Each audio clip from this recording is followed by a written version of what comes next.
I'm Marcus Derby, United Auto Workers Local 807, Burlington, Iowa. I've been employed with Case New Holland Industrial for going on 11 years in January. We've been on strike since May of this year, so just shy of 7 months, I believe. All right. Well, welcome everyone to another episode of Working People, a podcast about the lives, jobs, dreams, and struggles of the working class today. Brought to you in partnership with In These Times magazine and the Real News Network, produced by Jules Taylor, and made possible by the support of listeners like you. So we've got an important mini cast for y'all today that we are getting out there ahead of Thanksgiving weekend.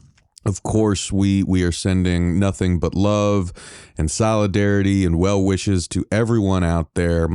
We hope that if you are able, if you have the time off, and if you are, around loved ones, that you can find some time in this holiday weekend to rest, to recharge, to, just be present with the people that you love, and to kind of just unplug a bit from the nonstop, endless bullshit that we seem to be dealing with, in this country and around the world on a week-to-week basis.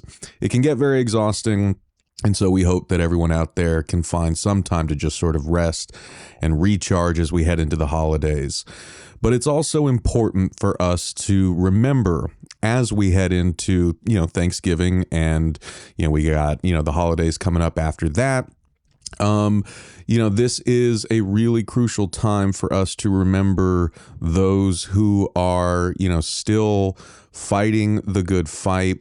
Things are getting colder. The pocketbooks are, getting tighter.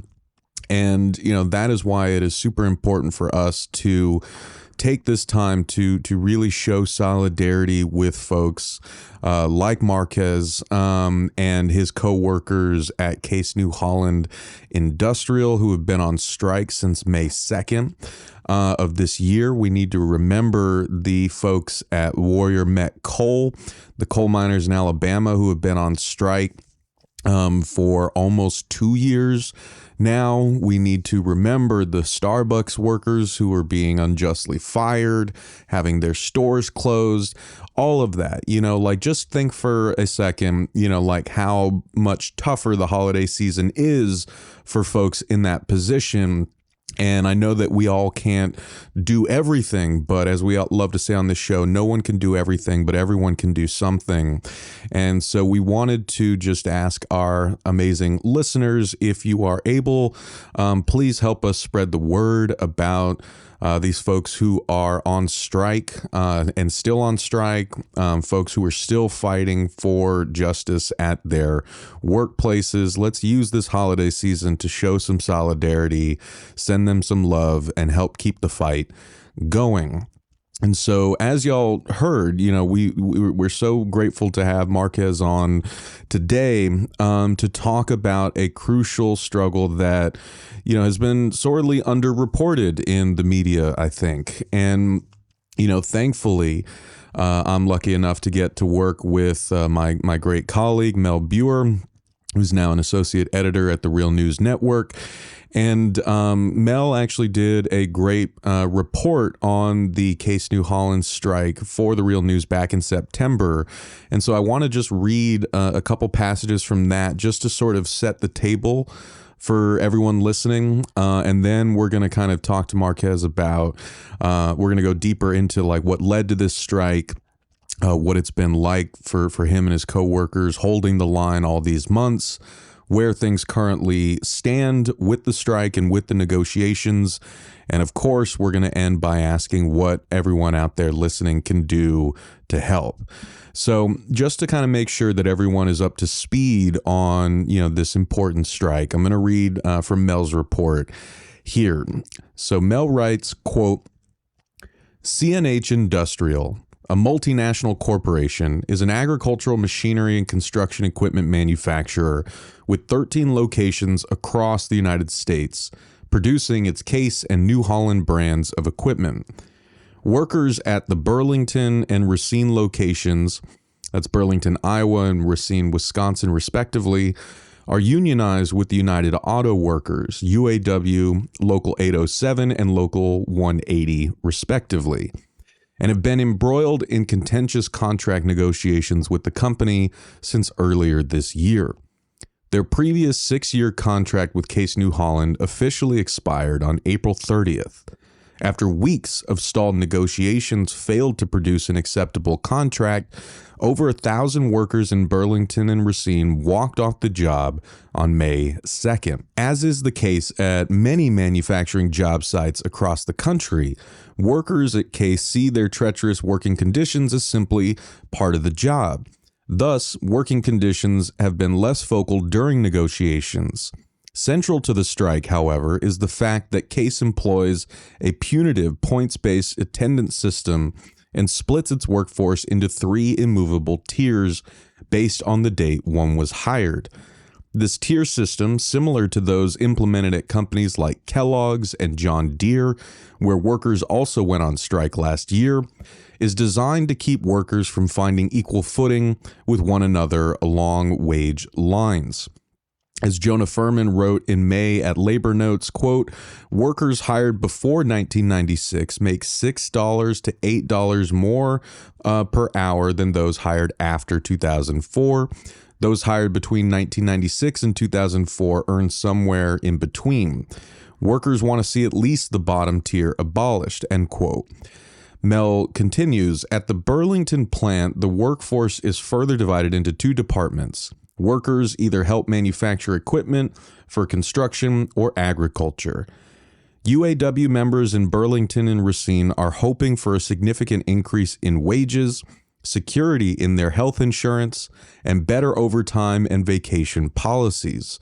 The previous offers floated by management haven't done enough to address the ongoing problem of high inflation in the country. Quote, it doesn't really do us any good when bread's $4 a loaf, one worker said to Mel on the line. They haven't been serious the whole time, they referring to Case New Holland, end quote. All right, so that's, just some sort of table setting just to kind of, make sure that everyone's a little up to speed on what's going on here. This is a really important strike, but it's gotten significantly less national attention than, say, the John Deere strike this time last year, where 10,000 John Deere workers went on strike, also UAW members. So again, Marquez, I'm really, really grateful to you for making time to chat with us about this. I wanted to kind of turn things over to you here and ask if you could maybe just say a little more about yourself and the work that you do at Case New Holland, and just sort of give us a bit of a ground level view of what it's been like working there and what led to this historic strike that prompted y'all to walk out on the picket line in May earlier of this year. Yeah, thank you for having me on again, by the way. I appreciate it, and we appreciate the opportunity to have our story heard, and it's a blessing. So again, thank you. Like I said earlier, I've been with Case New Holland since January of 2012. When I hired in, the culture in the workplace was significantly different. And I say that because, we used to work 5 8-hour days, which is a standard, work shift. Sometimes you'd work 9-hour days. Sometimes you'd work, some occasional Saturday overtime, which is normal. I mean, I'm not saying that, we want the 8-hour day. That's normal. That's what we strive for. People went on strike for an 8-hour day, but fast forward, our biggest problem really is not having a work-life balance. We work 10-hour days, 4 10-hour days. a lot of times those 10-hour days aren't 10, they're 12-hour days. So a lot of people are upset about that. Back to, a little bit more about myself though, and what I do as well. I don't want to kind of get off topic there, but No, you're good, man. I mean, again, we're not seeing any of this, so any kind of background that you can give is super, super helpful. I appreciate it. I work on the agriculture side of the business, so we make 3 products in our facility, and like I said, I work in the Burlington plant, and we make combine headers. So we make bean, corn. I would say it's a grain header. So you make a draper header, an auger header, and then a corn header. And if you don't understand the agriculture background of what a header looks like, a draper header has, belts that drape across the entirety of the frame, and it pulls your crop to the center, and then it pulls it to the combine. An auger, that's kind of self-explanatory. It has an auger in the middle instead of belts, and it uses an auger to feed the grain to the combine. And then a corn head is pretty self-explanatory. It picks corn. So when I first started in the ag department, it was a relatively new startup. The product line was only about 9 months old. The company had just got, I believe, and I could be incorrect on this, but I don't believe I'm incorrect on this, but they got some assistance, some government assistance that they would hire X amount of people in order to be able to get a stimulus in funds. And so they brought this product line in, the headers product line.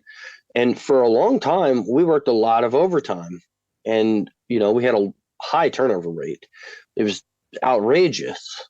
And, probably about 2015, 2016, that trend started to turn down because we started to figure out how to make the product. We were still working 5 8-hour days. Tenured employees were starting to see we were really starting to get the assistance that we needed from the company. Health and safety standards in the back shop there were starting to really kind of hit their stride. Well, on the flip side though, the company was spending so much time focusing on our side of the plant that they forgot to focus on the other side of the plant. So we make backhoes as well. We used to be the backhoe capital of the world. We were the only Case New Holland plant that made backhoes. We are the birthplace of the backhoe. So, we have history, we have heritage, we have pride in what we do. And that side of the plant, well, like I said earlier, they're working 12-hour days, 4 days a week. Then they're working 9 hours on a Friday. And if you work in repair, you're still on a 5/8 schedule, but they'll work you 5/10s. They'll work you 8 hours on a Saturday, 2 Saturdays in a row, because I can't work you 3 according to our contract. But they'll ask you to come in for your third, and you'll come in for your third. Why? Because you feel bad about not coming in for your third, because they make you feel bad about not coming in. So, you don't have a work-life balance. So back to the headers area where I work, been there since 2013 in the header area. I started out in the backhoe line. I work into line test. I run combine heads. I test them. I proof them. I make sure that they're good to go at the end of the line to the customer before they get packed and then shipped to the customer. It's a tough job. It's not necessarily easy. It takes a lot of mental acuity to be able to do that job. You have to, it's physical as well. You got to crawl up and down around on things. You have to test electrical stuff, hydraulic stuff, pneumatics. So, the work that we're doing is heavy assembly work. And we're talking gigantic machinery. All this is taking place in a very I don't know, it just gives me anxiety thinking about kind of all the moving parts there, all the heavy parts, and like you said, like all the tests that you've got to run to make sure that this massive piece of equipment that so many people depend on, whether it's the farmers who are going to use it, the people who depend on the crops that the farmers yield, so on and so forth. Like, yeah, I can imagine that's a pretty high pressure situation to be in, 5 times a week, 10 hours a day. Right. The other thing is, we have a lot of work content that we have to remember. So a lot of people just automatically assume these factory jobs, United Auto Workers, well, they just put a label on, well, they're auto workers. They got small amounts of work in a short tack time. And a tack time is a work cycle. So that means how long it takes you to get from start to finish of your job in your work cell, right? Our tack times in the header area is 1 hour and 15 minutes. So that's a lot of work content that you have to remember. In 1 hour and 15 minutes, you got a lot of stuff that you have to do. In the auto industry, you might have 15, 20 seconds. Next car is going. 15, 20 seconds, the next car is going. Yeah, they got to put some nuts and bolts and rivets, and they got quite a bit of them that they got to put on. And it's repetitive motion. Ergonomics are probably jacked up and they suck. But a lot of people probably get that confused on the differences in the industry of manufacturing. Not all manufacturing is created equal.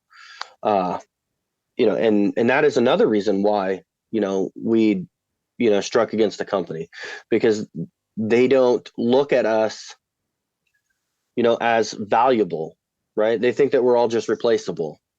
We're just a number. We're replaceable. They can go out and they can find somebody else, pay them less money to do the exact same work and the work content. Well, that's not true. We're highly skilled, intelligent operators that it's not you come into the job 3 days later, you know how to do the job in full. Sometimes there are jobs that take 3-4 weeks to figure out how to do from start to finish and be proficient at it. It's pretty crazy. Well, and it's just so, just jaw dropping to hear, right? Because in one sense, like, this is such a particular type of work, at a particular type of facility producing a particular kind of products or products, right? Mm-hmm. But in another regard, like, what's so frustrating and sad is, like, there's so many parts of what you're saying that I hear echoed in other industries and other jobs, right? Because we're not, I mentioned the John Deere strike. We'll just stick with that, right? One of the reasons that became such a kind of focal point for people was, it was a, big recognizable name. It was 10,000 workers. But also, John Deere was trying to take more from workers after recording its most profitable year on record. Like, Absolutely. We're talking billions of dollars, in profits. And, like, we're kind of talking about the same thing here. Like, Case New Holland's not hurting. Like, they're also... they're raking in a lot. Wildly profitable. They are wildly profitable. Since we've been out on strike, they still made profits. They have still made profits while we were on strike. Jeez. It is bizarre. And I mean, what we're asking for in negotiations, right? We're not asking for the world. We're just asking for our fair shake. We're asking for our fair piece of the pie. It blows my mind that a company that is as wildly profitable as CNH is doesn't have the respect for their employees. And I don't think that it just is in our two plants. I don't. I think that it's the same mentality is, in Wichita, Kansas, where they make skid steers. I would be willing to bet you that they don't treat their employees down there any better. And in fact, they're a non-union plant, and they probably work endless amounts of overtime. They probably get paid a little bit more than we do, but they probably have insurance. It's absolutely garbage. That if you break your ankle today, You might pay a low premium week to week, but if you break your ankle, you go get surgery, it's going to bankrupt you. The company is self-insured. You're asking to bankrupt your employees so you can make profits for your shareholders. Mm-hmm. So Scott Wine can make more money as a CEO. That's what it is. The fat cat gets the bag, and they're getting the bag. They're selling the bag. Well, and like, just to put a fine point on that for listeners, like, I actually pulled this up before the interview. So for folks listening, I'm looking at macrotrends.net, report on CNH industrial revenue from 2014 to 2022. Top 2 bullet points here. I will read verbatim, quote, CNH industrial revenue for the quarter ending in September 30th, 2022 was $5.88 billion, a 23.9% increase year over year. CNH industrial revenue for the 12 months ending on September 30th, 2022 was $36 billion, a 59.97% increase year over year. So again, like, that's what we're talking about when Marcques says the fat cat gets the bag. Like, a lot of money is being made here off the backs of folks like Marcques and his co-workers, not only there in Burlington, but at the plant in Racine and the other plants around the country, right? And yet, again, like so many other companies that we've been hearing about that have been raking in record profits, whether that be Amazon, whether that be, service industry jobs like Starbucks and Chipotle or whatnot, right? They're trying to take more. And, it's just not right. It really, really is not. And Marcques, I was wondering if you could say a little more for folks about the strike itself, right? Take us back to, the day when y'all hit the picket line. And I guess any other kind of basic points that you think folks should understand about, the path that led to this strike, and what folks, like yourself and your coworkers, have been talking about, and what it felt like, to kind of hit the picket line back in May. Yeah. So, leading up to April 31st, because that was our deadline, that was the end of contract expiration. We started negotiating our national agreement with the company there the first week of April, which we thought was a little odd that, they wanted to wait so long to do that. We had asked for an additional week to negotiate ahead so we could get our local negotiations done a week prior in March, just to kind of give us a little bit more time, because we knew that there was, some items based on the surveys that we had sent out to the memberships that, were significant. In 2016, we had things that, we knew that we needed to work on for the membership. And I wasn't on the bargaining team in 2016. I was just, I was a health and safety appointee at that point. But being in the membership, I know that there were issues in 2016 that we had to work on. And, for the most part, those marks were met. I mean, the agreement was pretty decent. There were some things that needed to be worked on, but you can't get everything all at one pass, right? You still have to be reasonable. That's why you negotiate. Both sides, have to be collective.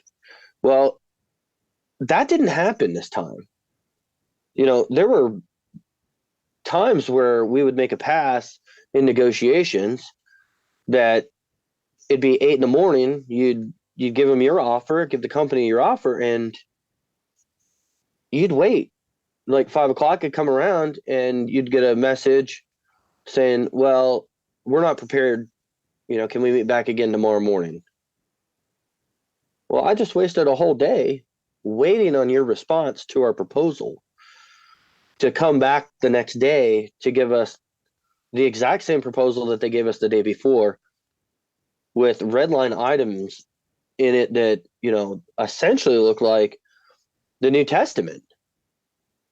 Like, they wanted to completely gut the whole contract. So, when it came down to crunch time, that last week in April, there was some significant movement the last like 2 or 3 days, and the trend was going really, really good. So we, agreed as a council, as a committee, the the upper leadership they agreed, that they were going to do a 24-hour extension. And something happened within that 24-hour period that the company came back with an offer that was just wildly off base. It wasn't even what they had discussed the day before, not even close. So we, the council called back to the bargaining committees at both locals and said, we're going to go on strike at noon on May 2nd. Get everybody to these points and these locations. We're all going to walk out together in solidarity. And we walked out in solidarity, hand in hand, arm in arm. And it was moving. It was huge. If you've never done that, that changes you. And it gives you a whole different perspective on what it means to fight for something that you believe in. And now being out this long on, in 7 months, the passion of the membership is still there. And just like it was at the beginning of the strike, yes, people are getting restless. We're in the winter now. It's cold. I think it's 17 degrees today with the wind chill. It's, like 8 degrees outside. It's cold, and we're out striking on the picket line right now. We got fires going. Our brothers and sisters up north in Racine, they can't have fire pits. They can't have shanties out. They don't have any shelter or covers because their municipal code prohibits that. So they're really roughing it.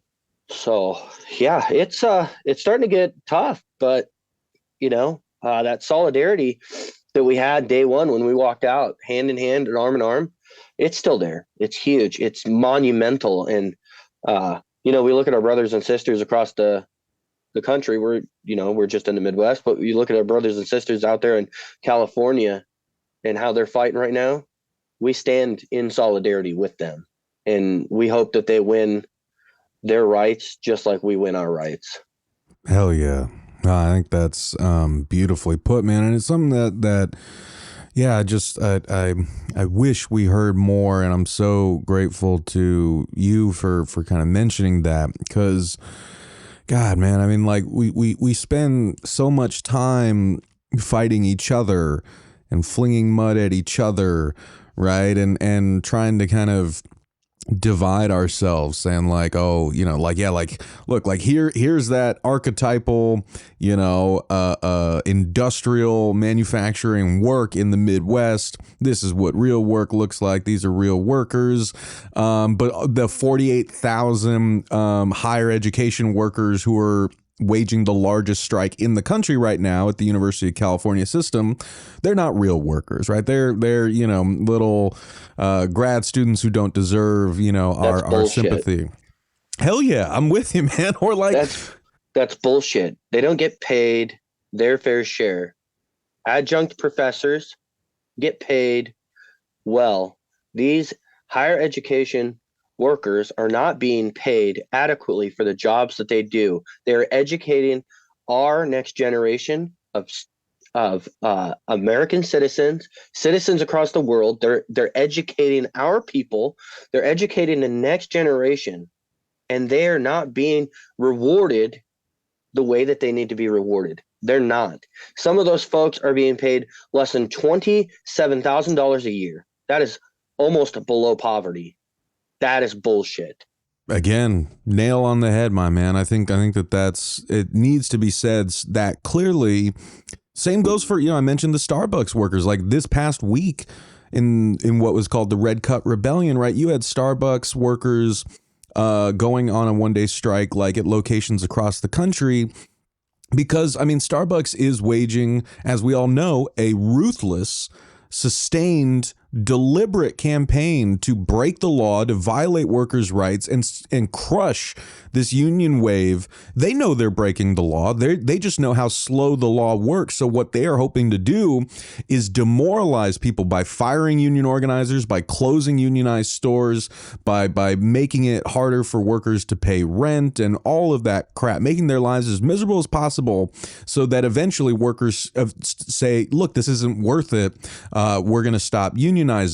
And if you are one of the people who thinks like, well, they're just service workers, they're baristas, again, that's not real work. That's not like what Marcques does. Like, again, you are playing yourself. I promise you, because what Starbucks is doing, every goddamn company in the country is watching them right now, because if they succeed at this campaign, this will continue to be the playbook for any company anywhere that is experiencing, a unionization wave, or where workers are just standing up for themselves and exercising their rights in the workplace.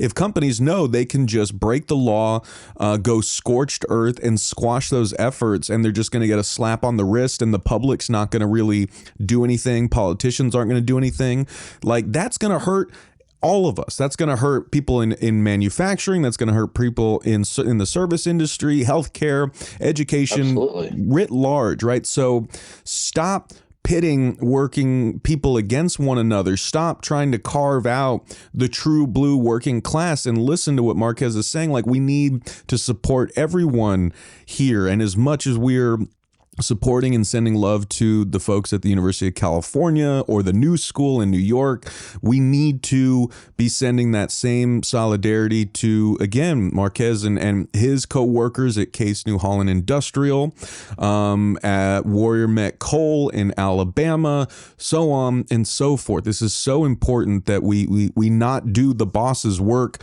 for them, right? By dividing ourselves and by not showing up for one another when we need each other most. And as you heard Marcques say, like, it is cold right now. It's getting colder. Imagine what it's like to be doing a shift on the picket line in that, lonely, frigid, atmosphere when you've been holding the line for 7 months, right? And the holidays are approaching, everything's more expensive. Like, anything that we can do to show solidarity with folks is so vital to keeping this fight going. And that's where I wanted to end up, Marcques, because I could talk to you for days, but I don't want to take up too much of your Sunday here. But no, that's all right. Well, I wanted to ask about that. Like, you started talking about this, but just maybe like bring us up to speed on where things stand now, how folks are doing, if there's been any movement at all at the bargaining table, and what folks listening to this can do to show solidarity with y'all as we head into the holidays. Yeah, so we got a last best and final on September 29th. The company proposed, some, as they put it, modest wage increases with a ratification bonus and, some other bullshit. They really dicked around on our insurance. I mean, really dicked around on it.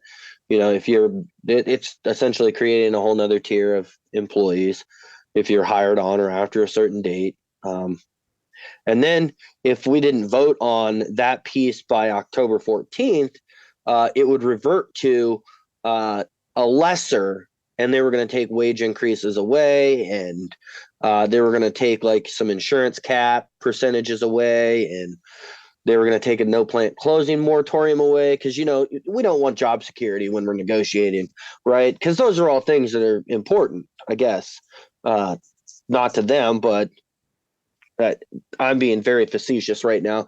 And I know that the way that I put that off maybe isn't perceived because you can't see my facial expressions. But, those are all important things for us. And, that is why we're still where we're at. We have not voted on this piece because our memberships deserve better. Point blank. Our memberships deserve better. We've reached out to a third party mediator, so to speak. And, I'm not sure if I'm supposed to be able to say who that is because of a non-disclosure. So we're just waiting to find out what the next step is with that, whether the company is going to accept that mediation or the assistance in that. We really hope that they do, because we think that that would be very impactful for both sides. That is our belief, and we stand with that. The membership really wants this, to kind of start moving again, the wheels start churning. Like I said, September 29th was the last time that we met at the table. So it's been a while. You want to start talking, and the membership gets restless when you're not talking. So, yeah. And like I said earlier, it's getting cold. Christmas is coming. Thanksgiving's next week. We've got some fundraising stuff that we've got. I know that there's a GoFundMe page that one of our brothers that walked out with us, that was not a union brother. He was a member of the CNH team that decided that he was not going to stay there. He said, F this place. I respect these employees. And he walked out with us. Anyhow, he has started a GoFundMe page, and he's been very influential and very helpful through this whole process of while being on strike. I appreciate him and everything that he does for us. We also have a Target gift registry we're doing for Christmas. I believe that's for both locals. I don't want to speak out of turn or out of pocket on that, but I do believe that that is how that is supposed to be. I do know that there are some solidarity days coming up in Racine, Wisconsin. If anybody's in the area up there, December 17th at 2 p.m., there will be a rally with UAW 180 members. The picket line will be supported at 3 p.m. They're asking for, kids' gifts, non-perishable food items, hand and foot warmers for the strikers. There's a Facebook page. It's facebook.com/UAW local 180. And you can get more information on that there. They're also having a holiday food drive on December 2nd. That is at the Milwaukee Area Labor Council.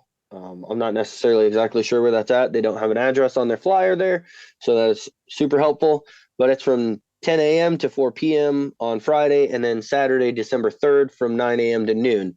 And again, that is at the Milwaukee Area Labor Council. It's a food donation drive for UAW Local 180. Just pass the word on. Tell your friends, tell your family. We want to get back to work. I mean, that's really what it boils down to. We didn't plan on going on strike. We didn't want to go on strike. An immensely profitable company made us go out on strike because they wanted to be greedy. Now we're going into the holiday season. We got brothers and sisters that are definitely struggling. So anything that anybody can do. I know that we have a kitchen down here at Local 807. It's in Gulfport, Illinois, at the fire department. Anybody is more than welcome to stop by anytime and drop off anything. You'll be more than welcomed. If you want to tweet about us, Twitter is a great place. It's a great media avenue. If you're on Reddit, the anti-company Reddit tweet or threads, those are all great places as well to kind of get some information out too. Anything anybody can do to help us get our message out, to put pressure on a immensely profitable company would be great. And I appreciate your time.